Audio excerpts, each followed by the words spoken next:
El Economista Podcast. Hola, bienvenidos y bienvenidas a Economía sin Monotonía, un podcast de El Economista en donde hablaremos de temas que nos ocupan y nos preocupan. Encantado de estar con ustedes. Vamos a entrar en materia. Bienvenidos y bienvenidas, yo soy Ana María Rosas, editora de la sección de Finanzas y Dinero de esta casa editorial. Como siempre, muy contenta de que nos escuchen y nos vean donde quiera, desde donde quiera que se encuentren.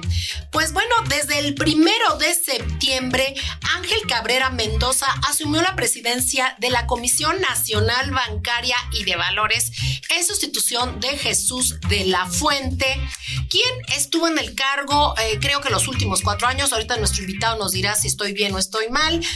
Sin duda, Ángel Cabrera pues tiene muchos retos por delante. El primero de ellos, pues hacer frente a las acusaciones por posible lavado de dinero hacia 3 entidades financieras por parte del Departamento del Tesoro de Estados Unidos, entidades financieras mexicanas, obviamente, son 2 bancos y una casa de bolsa. Y bueno, recientemente la revocación de la licencia de CAME, una SOFIPO bastante grande que empezó a presentar problemas de solvencia hace algunos meses. Y para hablar de los pendientes del nuevo presidente de la Comisión Nacional Bancaria y de Valores, está con nosotros Carlos Valderrama, socio fundador de Legal Paradox. Licenciado Valderrama, bienvenido. Muchas gracias por estar con nosotros. Antes que nada, muchísimas gracias. Un placer estar contigo y platicar con tu audiencia. Híjole, los temas que estás tocando y los que estás introduciendo, hay muchísimas cosas que hablar, ¿no? Pareciera que de repente México fue sacudido, o al menos el sistema financiero. Así es. Por una serie de noticia tras noticia tras noticia, y entonces no sabemos como que en dónde estamos parados. ¿Por qué? ¿Por dónde quieres iniciar? Pues primero, háganos una introducción cortita de a qué se dedican ustedes, para que nuestros escuchas y ahora quienes nos ven sepan un poquito por qué lo invitamos a usted, yo sí sé que es un experto, pero cuéntanos un poquito a qué se dedican. Con mucho gusto. Fíjate que por ahí de 2010, 2008, empecé a ver algo muy extraño. Empecé a ver entidades financieras que tenían un montón de tecnología. Todavía no sabía cómo se llamaba eso. En aquel entonces yo estaba como miembro del Consejo de Administración de Crédito Real, una emisora, sí, una claro, de las grandes financieras en aquel entonces. Y pasó algo muy extraño, ¿no? Como parte de las operaciones que nos encomendaron en el Consejo de Administración, nos encargaron adquirir empresas. Entonces llegó una empresa muy extraña que decíamos, oye, está generando brutalmente un montón de dinero, pero no tiene tantos empleados. ¿Cómo lo está haciendo? Y esa fue una gran incógnita, ¿no? Entonces, conforme más nos metíamos, nos interesaba porque el stack tecnológico que tenía estaba muy divertido. Y entonces descubrimos que había una palabra que se llama fintech y tecnología, que no es otra cosa más que la combinación de finanzas y tecnología tecnológicas para realizar productos y servicios financieros un poco o de una manera un poco más sofisticada. En aquel entonces yo trabajaba en este despacho de los más grandes de la Ciudad de México, en el Pantalón, y dije, híjole, algo está pasando en el sistema financiero mexicano y tenemos que estar ahí. Entonces, en 2017 creé mi despacho, se llama Legal Paradox. A la fecha hemos cerrado algo así como 500 proyectos, dentro de esos 8 bancos, 7 unicornios, 3 Big Tech, y todos en el proceso de transformación tecnológica. En su momento nos tocó negociar y cabildear la llamada ley FinTech. Exacto. Y después estar a través de la Embajada Británica Mexicana asesorando al regulador financiero mexicano para la puesta en marcha de toda la regulación secundaria. Muy bien, pues muchas gracias. Pues ya después de esta presentación muy importante, pues ya vimos que estás metido. ¿Cómo ves precisamente estos retos? Yo menciono estos 2, pero como tú quieras empezar, precisamente esto que tú acabas de decirme de la tecnología, ¿no? Que pues me llamó la atención, y pues la tecnología es por donde nos pueden meter un gol también le pueden meter un gol a las autoridades porque es muy difícil, ¿no? Sobre todo con esto pues la cadena de bloques se supone que es lo que permite, como su nombre lo dice, pues hacer estos bloquecitos y cerrarlos y hacer estos escudos, por así decirlo, pues para que no puedan entrar a esta información yo siempre le digo los malos, ¿no? Los malosos no puedan entrar. Pero ¿tú cómo ves hacia adelante la labor que deberá tener la Comisión Nacional Bancaria? Antes de que me respondas, ellos siempre se quejan de que en la supervisión no cuentan con suficiente personal para supervisar. Primero decían los bancos y luego van y les ponen a las SOFIPOS, a las cajas populares y ahora les regalan a las financieras tecnológicas. Tomen también ustedes, que muchas SOFIPOS se convierten en financieras tecnológicas o nacen incluso como tal, ¿no? ¿Cómo ves tú estos retos? ¿Por dónde podrían ver los focos ámbar las autoridades? Yo diría que foco rojo, porque fíjate que estamos en un contexto históricamente en donde Comisión Nacional Bancaria de Valores y el resto de los reguladores está viviendo una crisis presupuestal sistémica y crónica. Uh-huh. Lamentablemente cada día hay menos presupuesto y ese presupuesto hay que redistribuirlo hacia otras cosas que son más urgentes. Triste, ¿no? Pero es el México en el que vivimos. Y eso ha originado desde 2018 más o menos que un montón de talento que había hecho carrera en el regulador financiero se fueron, haya salido, ¿no? Y es que ni tú ni yo aguantamos que de repente nos quiten el 50% de nuestro sueldo y nos quiten prestaciones, ¿no? Y nos den más chamba. Y aparte más chamba, imagínate, porque los pocos que se quedan pues tienen mucho más cosas encima. Entonces eso es una crisis que se ha venido gestando, te digo, desde más o menos 2018 y que va empeorando en lugar de que le den un poco de luz, ¿no? Y se vea por ahí ya cerca del fin del túnel. La verdad es que no, estamos en ese tramo. Y luego también pasó que en 2017 se cabildea y negocia la llamada ley FinTech, ¿no? La ley para regular las instituciones de tecnología financiera. Y dice, se publica 2018 y por ahí hay un artículo transitorio que dice, oye, hasta septiembre de 2019 tienen las FinTech para iniciar el proceso de autorización. Entonces viene una ola de empresas que de por sí ya tenían, digamos, una carga interesante de autorizaciones con el resto de los sectores, pues suma todos estos procesos, ¿no? Entonces se va complicando la gestión administrativa de estos temas. Y en medio tenemos una falta también de supervisión efectiva. Porque si tú te fijas y haces un análisis histórico comparativo, antes de 2018, 2017, 2016, había una tasa alta, no solo de investigaciones por parte de Comisión Nacional Bancaria de Valores, sino también auditorías, ¿no? de auditorías y de sanciones. Y eso se traducía en muchas elevadas. A partir de 2018, con esta crisis presupuestal y de talento, entramos en una especie de debacle de supervisión y eso al final del día te cobra las facturas. No puedes esperar a que el sistema financiero siga su evolución y que no pase nada, ¿no? Tienes que estar ahí, tienes que estar muy pendiente porque sobre todo la principal función del regulador financiero es asegurarse que el consumidor de productos y servicios financieros esté bien cuidado. Y de repente pasa que tenemos casos como Kame, tenemos casos históricos como Ficrea, ¿no? Tenemos casos como Billions, que de repente hay alguien, ¿no? Vival, que dice, oye, está bien que la captación en México esté regulada y que sea un delito hacerla sin permiso o sin autorización correspondiente. Pero pues nadie está supervisando, entonces vamos a ver qué sucede, ¿no? Y entonces suceden estos desfalcos de más de 8,000 millones de pesos. Estábamos viendo esta semana, ¿no? Cómo se anuncia después de una intervención de Comisión Nacional Bancaria de Valores que le van a regresar los recursos a más o menos el 99% de estos. Sí, de los clientes. Pero aplicando el seguro específico para los SOFIPOS, ¿no? Que es un seguro que todas las SOFIPOS se juntan y pagan por si hay algún desastre. Como una bolsa, ¿no? Como una especie de tanda, todos imagínate, los socios, ¿no? Todos los que estamos ahí pagamos para cuando se necesite, ¿no? Para cuando alguien no pague la tanda, por así decirlo, ¿no? Y mira que se necesitó, pagaron o terminaron pagando más de 37,000 millones de pesos, que es una cantidad brutal de dinero, a más o menos 169,000 ahorradores. Entonces, cuando tienes este contexto de cosas que están sucediendo, insisto, con una crisis sistémica de Comisión Nacional de Banca de Valores, ya hay un cambio en la titularidad o en la presidencia se esperan muchas cosas, ¿no? El presidente anterior, de alguna manera, venía de la academia, era un académico, no tenía tanto ejercicio en la práctica. Eso me parece, al final del día, le jugó en contra, porque si tú estás en la teoría y de repente te piden presidir el órgano o uno de los órganos más importantes del regulador financiero, pues la primera pregunta que yo me haría es ¿cómo lo hago, no? Así es. Nunca lo he hecho en la práctica, entonces voy a tratar de hacerlo de alguna manera. Y me parece que al final lo que le pasó fue que le faltó los romanos dividían un concepto entre la autoridad formal, que es la encomienda del cargo, lo tenía, era presidente, pero también lo dividen en una segunda parte, ¿no? Que es el imperio y la autoritas. Es decir, este reconocimiento de los pares o cierto prestigio que te lleva a construir toda una vida y una experiencia que lamentablemente no tenía. Entonces, cuando llega, la verdad es que llega con muy buenas intenciones.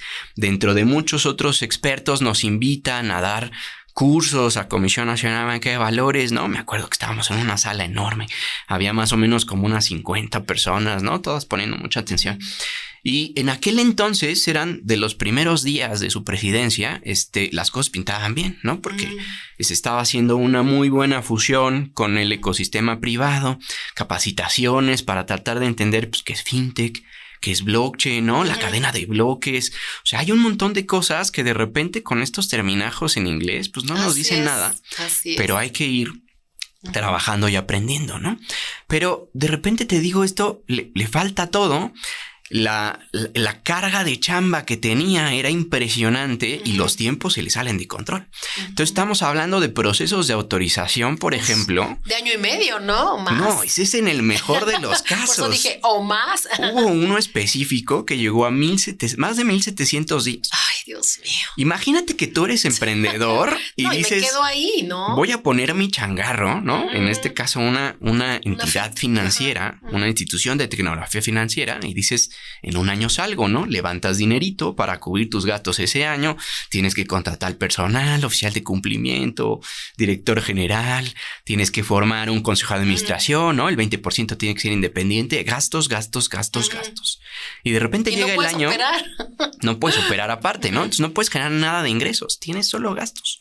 Llega el año y te dicen, oye, fíjate que pues todavía no está, ¿no? Tenos paciencia. Presenta un escrito solicitándonos la ampliación del plazo porque no nos va a dar tiempo de hacer el análisis de tu expediente. Y tú como emprendedor dices, híjole, ¿qué hago, no? Pues sí tengo que presentarlo porque si no, no me lo van a revisar y no me van a autorizar. Y en eso, pues pasaron más de 1,700 días. ¡Qué horror! Es una locura. No hay emprendedor alguno, claramente sí los hubo, ¿no? Pero digamos que un emprendedor normal no lo aguanta. Tienen esta posibilidad de aguantarlo porque México y sobre todo el ecosistema fintech ha sido muy importante a nivel internacional.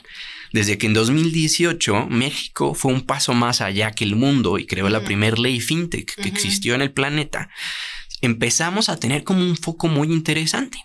Y por ejemplo, este año, por primera vez desde 2012, levantamos en México, los emprendedores, más dinero de lo que ha levantado Brasil, por ejemplo. Así es. Entonces siempre estamos ahí que compitiendo contra ellos y este año por fin les ganamos, ¿no?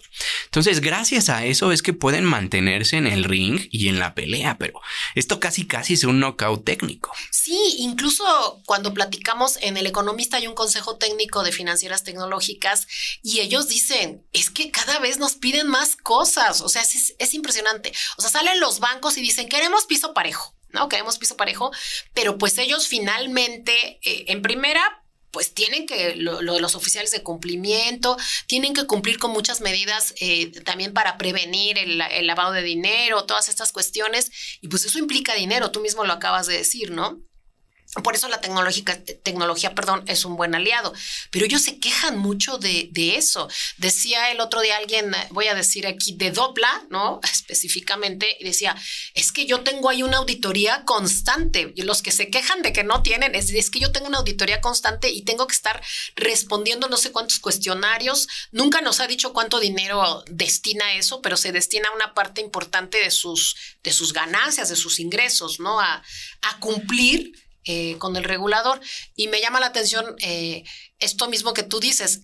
Hay unos que pues se vieron listos, vieron que no los estaban regulando o supervisando tanto y pues por eso abusaron. Pero hay unos que son excesivamente regulados, ¿no? Que están ahí. Entonces, pues es esto como... Yo no sé si no es equitativo, no sé si lo hacen de manera aleatoria, pero tú que estás ahí y que platicas con ellos y que les das asesoría, ¿cómo piensan que puede ser en adelante esta situación, visto que van a tener menos presupuesto? O sea, en lugar de que le suban, creo que son 12 funcionarios o no sé cuántos menos que va a haber el año que entra, pero son... poquitos que sean, pues ya son menos, ¿no? Menos, están haciéndole un mini recorte a la CNBV, junto a la Conducef también le hacen un mini recorte, ¿no? En el proyecto de presupuesto, ¿no? Esto puede cambiar, obviamente, en la revisión, pero ¿cómo ven ustedes hacia adelante estas cuestiones, sobre todo de operación de la CNBV, pues para que no le sigan metiendo, pues literalmente, como digo yo, goles, ¿no? Y fíjate, lo que decías hace rato es súper importante porque estas entidades, las instituciones de tecnología financiera, estaban pensadas como startups. Uh-huh. Si tú lees el proyecto de la ley FinTech, lo que dicen los legisladores es la innovación está sucediendo y no está sucediendo en el sistema financiero tradicional. Uh-huh. Está sucediendo en pequeñas empresas que tienen presupuesto limitado, personal controlado, pero tienen grandes inversiones en tecnología que los llevan a ser escalables muy rápido. Así es. Y entonces puedes generar muchas eficiencias y eso al final del día se traduce en una mayor competencia. Y en un país en donde tienes... más o menos, depende del sector, ¿no? Entre 6 y 8 competidores que controlan el 60% del mercado, pues claro que no hay incentivo ni para mejorar los servicios ni para bajar los costos. Así es. Y entonces cuando tú tienes esta regulación en 2018 y dicen, oye, las startups necesitamos poner foco en ellas y necesitamos dejarlas iniciar operaciones, ¿no? Esa era la metodología y la idea que estaba detrás de esta llamada ley FinTech. Y de repente algo pasó que en la práctica, cuando se emite la regulación secundaria, los montos empiezan a incrementarse. Primero de capital mínimo, ¿no? Fíjate, el primer proyecto de la disposiciones secundarias tenía capital mínimo de $1 millón. Después eso lo subieron, ¿no? Y que terminamos en 3 y en 6, dependiendo de si tu modelo es sencillo o es complejo. Pero eso no es solo el capital mínimo que necesitas. O sea, imagínate, llegas tú con un emprendedor, que normalmente lo que haces como emprendedor es tienes una idea y vas con tus amigos o familiares a pedirles dinero, pues en este país está difícil que te presten $1 millón, ¿no? Dime en dónde firmo. No es como que la mamá tenga lista la chequera para sacarla. Está complicado. Entonces, a eso súmale que conforme se va emitiendo la regulación secundaria, se van aumentando la carga, ¿no? Normativa que tienen, e incluso, por ejemplo, hay ciertos casos, por ejemplo, en instituciones de fondos de pago electrónico o wallets, ¿no? Que son como pequeños bancos, un símil de pequeños bancos. No lo son, pero digamos que para efectos de que el público nos pueda entender. Y entonces lo que sucede es que, por ejemplo, para efectos de la regulación que tienen que cumplir con un estándar de ciberseguridad, en dónde guardan los datos, que si la nube principal, la secundaria, que dónde está el golden copy, o sea, son cosas que ni siquiera el banco tiene, ¿no? Ni siquiera Obama las tiene. Entonces ahí es cuando nos ponemos a pensar, oye, ya hay una regulación muy fuerte que le pide muchas cosas a las fintech y luego nos estamos todo el día, ¿no? Enfrentando con procesos un poco burocráticos de auditorías. Fíjate, por ahí de 2019, de la mano de la Embajada Británica y algunos otros actores relevantes, se presentó un proyecto para tratar de generar una plataforma de supervisión tecnológica que lo que iba a hacer era quitarle la chamba al regulador. O sea, se podía dedicar a las funciones de análisis y supervisión esenciales y se iba a conectar directo a los sistemas de las fintech para quitar, digamos, o recopilar la información de manera directa en tiempo real. Porque ¿qué es lo que pasa? ¿Y qué pasó aquí? Ahorita te cuento. Porque lo que pasa ahora es que hay una persona que es un oficial de cumplimiento o todo un órgano que está detrás de ellos, que lo que hacen es conectarse al sistema de la fintech o de cualquier entidad financiera, extrae la información de manera manual, la sube a un formato muy mono en Excel en el mejor de los casos y después lo sube al sistema del regulador financiero, ¿no? Pero te estoy hablando que hay un delay en términos de información dependiendo qué es lo que estés entregando. Así es. Puede ser un par de días o incluso hay reportes que se entregan trimestralmente. Entonces, cuando le llega esa información al regulador financiero, pues hay veces que ya es demasiado tarde, ¿no? Entonces, el objetivo de esta plataforma era tratar de tener toda esta data en tiempo real y en tiempo real poder tomar decisiones. Y ahora sí te cuento, ¿qué fue lo que pasó? ¿Qué pasó? ¿No? Era un proyecto genial y todo el mundo estábamos emocionados con ello. Pues ¿Y quién presenta el proyecto? ¿La autoridad? No, nosotros se lo ustedes, presentamos a la autoridad. Sí, para que tenerlo claro. Y lo que pasó fue que no tenían presupuesto. Entonces todo estaba listo y les faltaba un recurso para una licencia, literal, una licencia de toda la plataforma, ¿no? Y entonces, pues no pudo suceder porque no había presupuesto. Y eso es algo que, digamos, de alguna manera va a seguir permeando. Y cuando vemos el momento en el que estamos viviendo, en donde tenemos inteligencia artificial, incluso inteligencia artificial generativa como ChatGPT, Gemini y algunos otros, que de repente nos resuelven cosas en segundo, podríamos estar hablando de tener una supervisión en tiempo real con el poco personal que tienen y de manera eficiente, ¿no?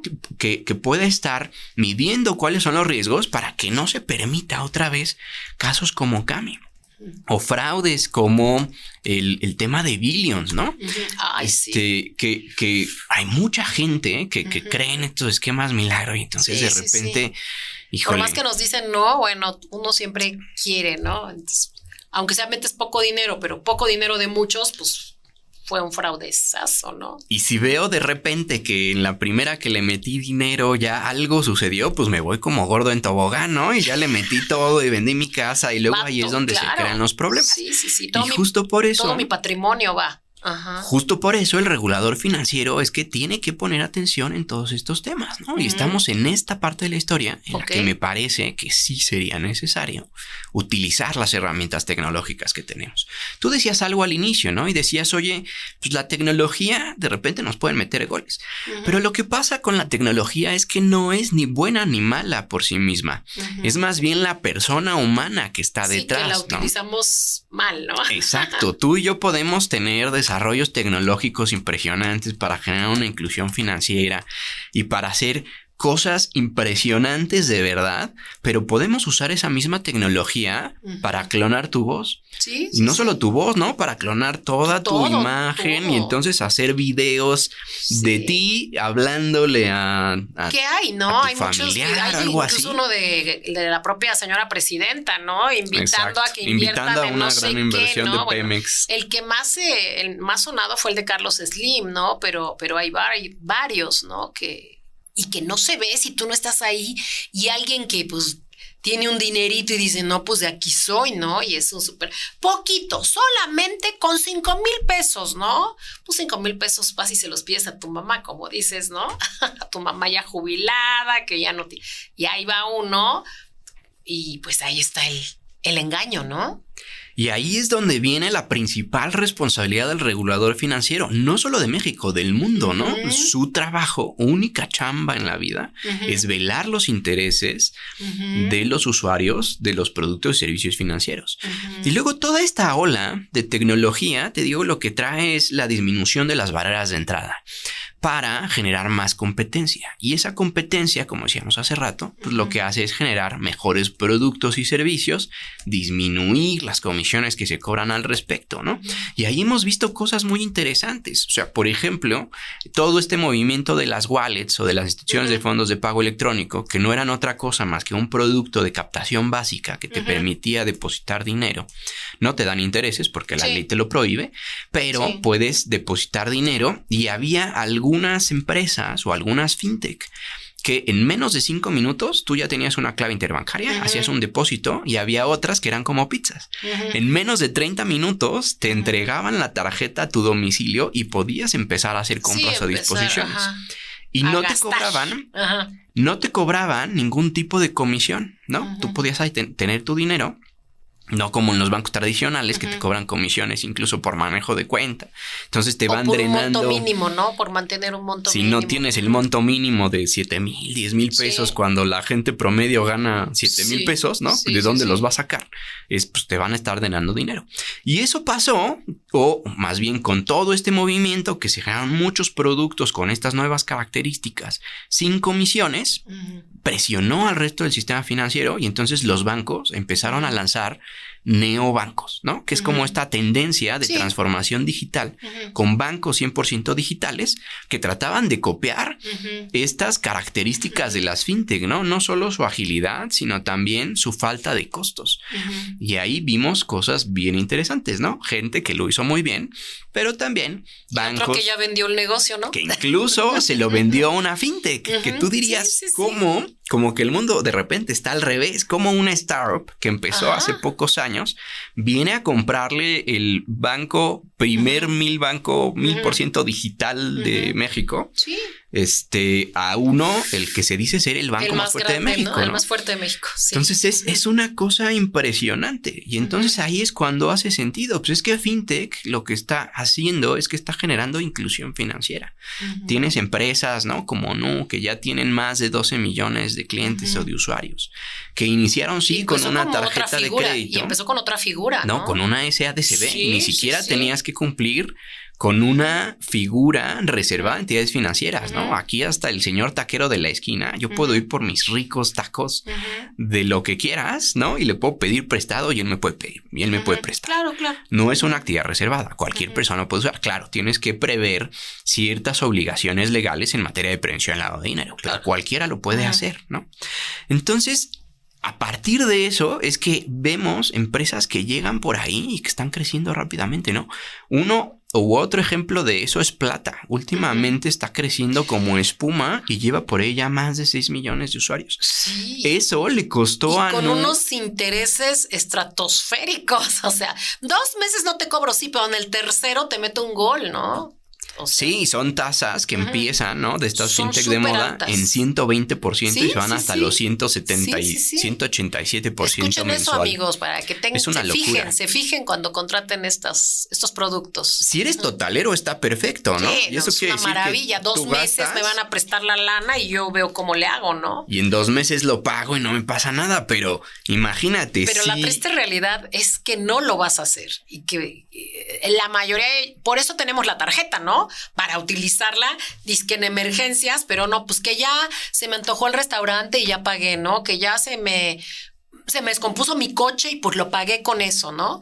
Ay, tengo 2 meses, pero los 2 meses se van volando y ahí cuando llego, pues ya no voy a pagar todo, pago la mitad, pero la otra mitad me va a generar, o sea, se va a duplicar casi, ¿no? Bueno, en un año, ¿no? Aclaramos que estos son intereses anuales, claro. ¿no? Sí, no, pero el CAT es una locura. Divídelo en 12, ¿no? Ajá. Además, estamos cayendo, me parece, en vivir el sueño americano, ¿no? Esto de tenlo todo, pero lo debes todo también. O sea, me parece que también desde el sector fintech tenemos que hacer un gran esfuerzo en generar no solo productos financieros que puedan generar nuevas oportunidades. O sea, está perfecto que puedas colocar créditos y que personas puedan tener, no como una extensión del sueldo, ¿no? Digamos, para imprevistos y que puedan ocupar una tarjeta. Sí, o sea, imagínate para que eso debe ser. Saliendo de aquí tengo un accidente y tengo que terminar en el hospital y pues tarjetazo con una fintech. Pero eso, digamos, me facilita la vida en ese momento y es para una emergencia, pero tampoco puedo usarla como una extensión de mi salario. Es lo que te digo, ¿no? O sea, se me antojaron esos pantalones, ahí están bien padres, ahí voy y cuestan 3,000 pesos porque son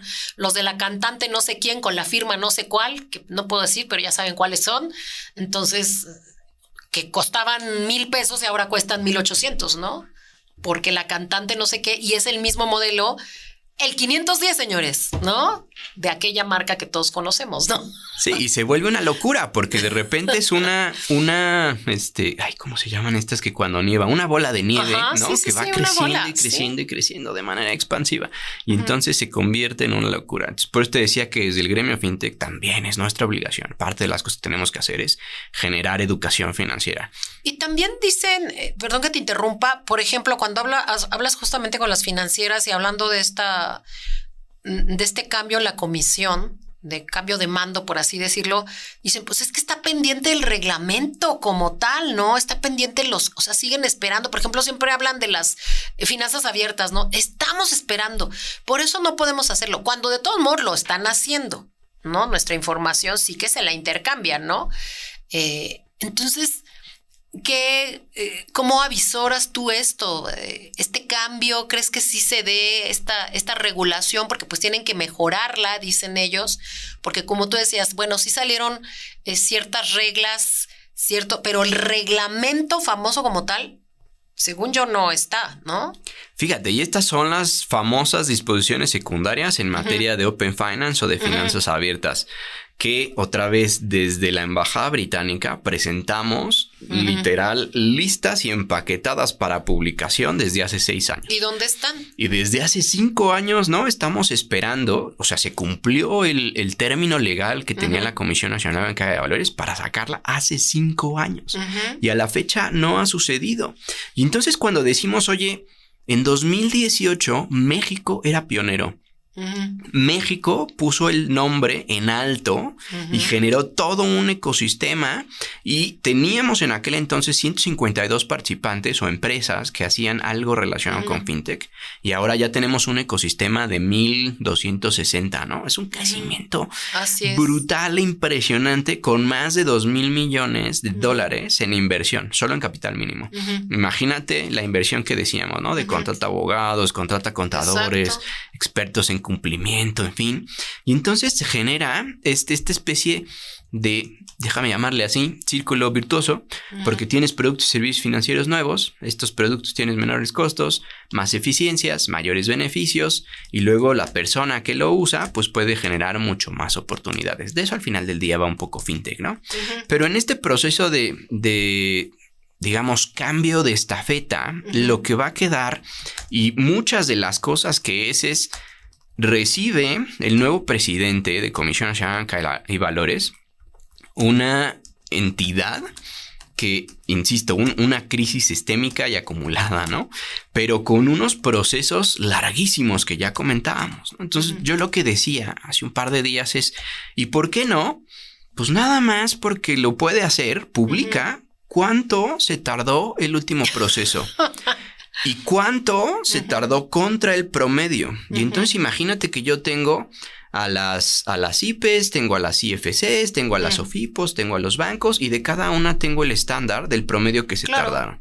Y entonces tengo el nuevo proceso que se tardó más o menos tiempo. Entonces yo podría decir, oigan, no tengo presupuesto, pero puedo asignarle un par de días de vacaciones a el área que me baje los tiempos.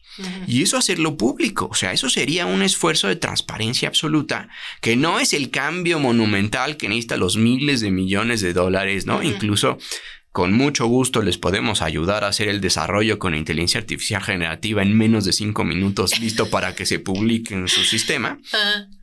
Y eso genera ya un cambio, ¿no? Te hablaría de un nuevo presidente que te dice, oye, estoy viendo que hay un gran problema de tiempos y estamos trabajando en eso, ¿no? Y ya estamos generando incluso incentivos para cambiar. ¿Y ustedes ya hablaron con él?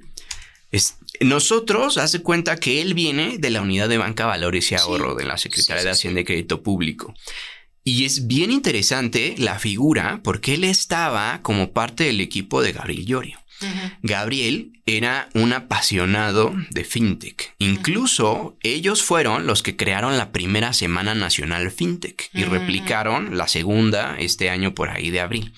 Entonces, en aquel entonces, si te estoy hablando por ahí de hace unos 3, 4 años, tú sabes que a la fecha hay 0 modelos novedosos.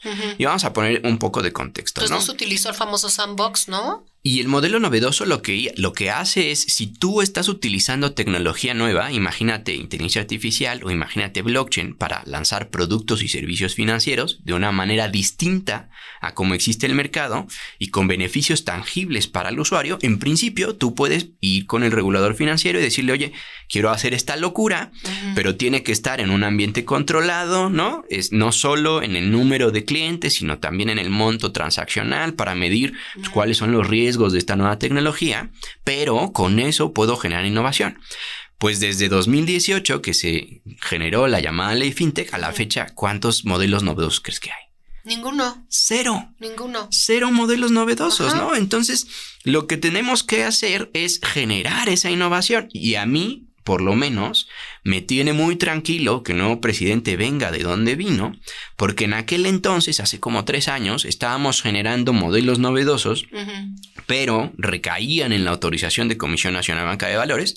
A ellos le tenían que pedir la opinión, ¿no? Para ver si les gustaba o no el modelo. A Secretaría de Hacienda les gustaba, pero al final del día no se autorizaba, ¿no? Entonces, que este nuevo presidente salga de esta área que mostraba... O sea, que lo conoce más, ¿no? Cercanía Sí. con FinTech y cercanía con el mundo de la innovación, porque además ellos también llevaban, a partir de entrar a la ley FinTech, surge una cosa que se llama el Grupo de Innovación Financiera, que es en donde se discuten entre las entidades financieras tradicionales, las FinTech y el regulador financiero, cosas que están sucediendo. A nosotros en Legal Paradox, por ejemplo, nos han invitado como unas 3 veces a hablar de temas de blockchain, de contratos inteligentes, de agrotech, ¿no? Temas de fintech.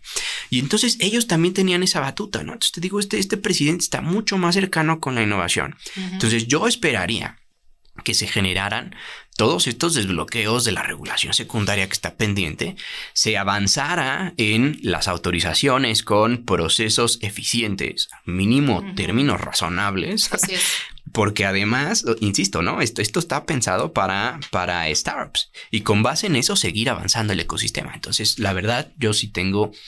No quiero parecer religioso. No tengo fe, ¿no? Pero sí tengo fe en eso. Veamos qué sucede. Simplemente le doy mi voto de confianza, podría ser, ¿no? Para no hablar de cuestiones religiosas, ¿no, Carlos? Pues yo te quiero agradecer que hayas estado con nosotros. La verdad ha sido pues muy interesante todo esto, porque finalmente todos estamos en contacto con estas pues tecnológicas, algunas de ellas, de las más grandes, esta Argentina, pues ya solicitó y ya tiene su autorización para ser banco también, ¿no? Entonces, pues por ahí hacemos incluso el súper, muchas personas. Entonces, son cuestiones nuevas que, por ejemplo, las nuevas generaciones las ven muy... como muy cotidiano, ¿no? Los chavos de ahora los ven muy cotidiano. No sé ni qué generación es la que está ahorita utilizando eso, pero... Y cuando uno, por ejemplo, dice, vamos al centro comercial, se te quedan viendo, pero pues, ¿por qué no lo compras, no? Oye, ¿qué quieres de regalo? No, pues te mando mi lista de peticiones por una aplicación, ¿no? De lo que quiero. Entonces, ha cambiado mucho, estamos en otro momento y yo creo que personas como tú que dan este acompañamiento, esta asesoría a estas financieras tecnológicas y en general a muchas otras empresas, me parece que es bastante importante la labor que están haciendo. Muchas gracias por habernos brindado estos minutos y esperamos más adelante venir porque me parece que hay varios temas que dejamos pendientes. Híjole, hay tanto que platicar y la verdad, Sí. yo en 2017, cuando dejé este puesto en el pantalón, en este gran despacho con mi corner office, lo que dije es, voy a renunciar y voy a ser un emprendedor porque yo estoy convencido que FinTech tiene este potencial de redistribuir supuesto. riqueza Sí. y de generar oportunidades donde antes no existían, ¿no? De eso va todo este movimiento y estas cosas que otra vez de inicio no nos dicen nada, pero te aseguro que las personas que nos escuchan en lo que va del día, más de una ya usaron uno de estos productos. Por supuesto. Es lo que te digo, ¿no? Ya la gente ya no va al supermercado, pero bueno, que en uno de los pocos ejemplos que hay, pero hay N. Pues muchísimas gracias, Carlos Valderrama, socio fundador de Legal Paradox. Muchísimas gracias. Amigos, amigas, los invitamos como siempre a seguir todos los productos de El Economista, que tiene podcast, que tiene sus suplementos, pero sobre todo tiene la edición impresa y nuestro sitio web. Los invitamos por favor a que los visiten, a que se suscriban al Economista, porque yo siempre he dicho que la hemeroteca del Economista de verdad es un tesoro y lo pueden aprovechar. Por favor, los invitamos. Yo soy Ana María Rosas. Hasta la próxima.